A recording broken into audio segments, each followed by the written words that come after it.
Wall Street has purchased hundreds of thousands of single-family homes since the Great Recession. Yep. Oh, great. That isn't there. Some companies own about like 40% of all the rentals or something crazy.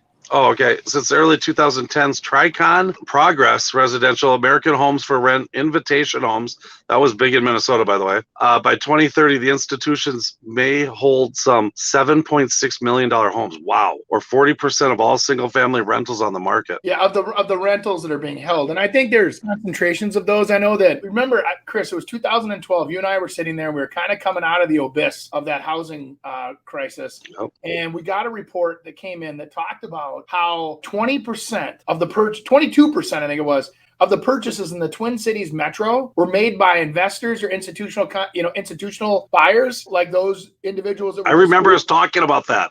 Yes. On the radio. I remember you talking about that. Because I couldn't believe, I was going, can you imagine the numbers if that wasn't the case? Because they literally helped us crawl out of that gully of house sales. Because they were throwing another 20% sales on there and made the economy look.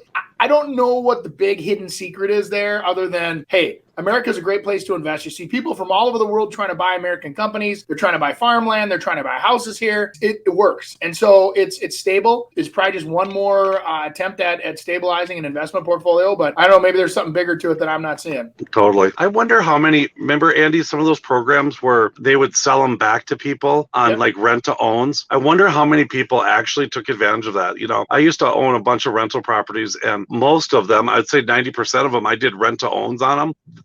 That's how many worked. One person followed through with a rent to own. Otherwise, I just continued renting to someone else after they left. Well, I think it becomes a lifestyle for some people. They just like the idea that, you know, they only have a 1 or a 2 year lease, and they like to feel that I can go anytime I want. And they're okay with being charged an extra 12% a year, 10% a year when their rents keep going up. And they seem to be okay with it. I don't know how they can afford it, but and maybe they're not okay with it. That's just what they know. And that, I'm telling you guys, that's why education comes into a big part of this. I think, honest to God, kids in junior high, high school, when you take the basic economics class, here's how you boil water to make noodles. You should talk about housing and just say, hey, listen, here's the situation. Here's how you get out of it. Here's how you can make money doing it. Or even you say, hey, you want to be a renter? Here's how to be a safe renter. Here's how you negotiate a good lease for you and your family. There's some definite opportunities there for sure to enlighten people with, hey, there's other options other than being a chronic, lifelong renter. I know, Andy, you've done some